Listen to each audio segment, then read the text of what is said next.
Dear students of Standard 2, just this video is prepared in the subject English for those students who study in CBSE course, in English medium course, CBSE, ICSE and government schools course. Okay, any government school, those students who study in standard 2, this video is very beneficiary. It is very helpful for those students only. So in English is one of the subject, whatever the subject is prescribed in the CBSE, ICSE and government schools, English is one of the subject among those. Now see, in English, at first we have to know about the vowels. Just I give you primary concept about English subject, and then I will start teaching each and every lesson in English, whatever it is prescribed in the CBSE course, ICSE course and government school course. Now see, at first we have to know about vowel. Okay, vowel. See here, whatever the vowel consonants. Okay, before that we must know about alphabets. Okay, the first is alphabet. Okay, I think that students already know alphabet. That is why I did not teach you at present. Okay, before this, in term से पहले, इन दोनों vowel और consonant से पहले बच्चे को पहले alphabet का कंसेप्ट होना चाहिए. तो अल्फाबेट क्या होता है? ठीक है, A, B, C, D, E, up to कितना तक? ये तो बच्चे तुम लोग थोड़ा प्राइमरी स्टेज में जानते होंगे, जेड तक. ठीक है, तो ये A B C D E F G S से जेड तक जो हम सीखते हैं, जो छोटे बच्चे जब पढ़ना शुरू करते हैं उससे पहले ही उनके पेरेंट उसको जनरली या प्ले स्कूल में बच्चे को ये बता दिया जाता है. तो ए बी से लेकर जेड तक ये सभी क्या कहलाते हैं? अल्फ़ाबेट कहलाते हैं. और इसी अल्फ़ाबेट से दो या दो से अधिक अल्फ़ाबेट मिलकर या एक ही अल्फ़ाबेट एक शब्द का निर्माण करता है. So we can tell that a word is a collection of alphabets. Correct? Either a single alphabet or two or more than two alphabets. Now suppose just I write here A. Okay? A का मतलब क्या हुआ? What is the meaning of this A? A means हो गया एक. तो अब हम ये बता सकते हैं कि ये A जो है, ये तो मैंने कैपिटल में लिखा है, और इसी को जो हम स्मॉल में लिखते हैं तो कैसे लिखते हैं? ए बी सी डी ई, इस तरह से हम कहाँ तक लिखते हैं? जेड तक लिखते हैं ना, जेड तक. तो ये कैपिटल लेटर्स हुआ और ये नीचे का जो है वो स्मॉल लेटर्स. करेक्ट?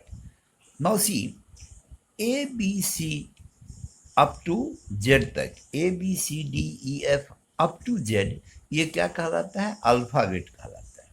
तो ये इंग्लिश अल्फ़ाबेट है जिससे कोई एक भी शब्द का निर्माण करता है या दो से अधिक मिलके शब्द का निर्माण करता है. जैसे हम कोई वर्ड बोलते हैं, सपोज ये हिंदी में मतलब हुआ इसका एक. ए मीन्स एक, तो ए अल्फ़ाबेट भी हो गया और एक वर्ड भी हो गया. Correct? Now C, on, A N, इसका भी मतलब एक ही होता है? नहीं होता है. अब जैसे टू लिखते हैं, 2 लिखते हैं। तो इसमें हमने किस अल्फ़ाबेट का यूज़ किया है? टी, डब्ल्यू और ओ का यूज़ किया है, जो अल्फ़ाबेट इसी में से है।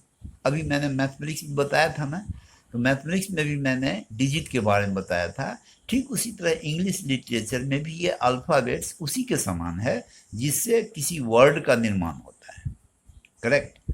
अब 2 लिखते हैं। 2 का मतलब हिंदी में क्या मतलब हो गया? 2।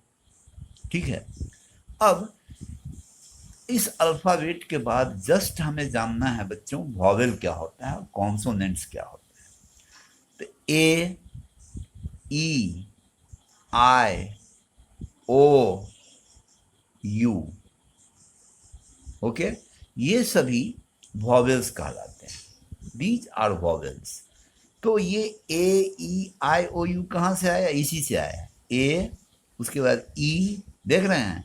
तो ये हमने लिख दिया कि इसी अल्फ़ाबेट में से 2, 2, 4, 1, 5, ये 5 अल्फ़ाबेट्स क्या कहलाते हैं? वॉवेल्स कहलाते हैं। और रेस्ट कितने बचे? बच्चों बता सकते हो क्या? How many alphabets are there in English literature? 26। A से लेकर जेड तक बच्चे अगर काउंट करोगे तो कितने अल्फ़ाबेट्स होते हैं? 26। There are 26 alphabets. Right here, there are 26 alphabets. Alphabets, there are 26 alphabets. How many alphabets are there? अगर क्वेश्चन ये पूछा जाता है या कोई भी व्यक्ति पूछता है, कोई आदमी पूछता है या कोई दोस्त ही एक दोस्त से पूछता है, how many alphabets are there in English literature और English grammar, just we will have to tell that there are 26 alphabets. Okay, these are A, B, C, D from A, B, C, D to Z, up to Z. तो 5 तो इसमें से निकल के vowels आ गया, तो कितने बचे? 21. और वो कौन कौन से हैं थोड़ा सा मेंशन कर दें. ए तो हमने ले लिया है, बी नहीं लिया है, बी, सी, ओके, डी भी नहीं लिया है, डी भी हो गया. इस तरह से कितने अल्फाबेट्स आते हैं? ये 21 इन नंबर. ठीक है, तो ये 21 कौन से कहलाएंगे? कॉन्सोनेंट्स. और ये कितने नंबर हो गया? 5. अब देखो बच्चे, ये दोनों मिलकर 26 हो गया.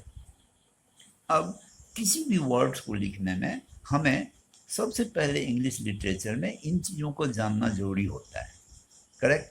अब इसके बाद आता है, इसमें प्राइमरी स्टेज में पढ़ना है बच्चे को वर्ड. वर्ड से पढ़ना है पहले सिलेबल, SY, सिलेबल. सिलेबल क्या होता है? सिलेबल होता है 2 या 2 से अधिक अल्फाबेट्स जो किसी वर्ड में लगकर उसके मीनिंग्स को बदल दे या उसके मीनिंग्स को आगे तक बढ़ाए. ठीक है, उसी को हम बोलते हैं syllable. Correct. Like this, see, grateful, grateful. तो ये सिलेबल क्या लगा हुआ है? ग्रेट एक अलग से वर्ड है. सी बच्चे,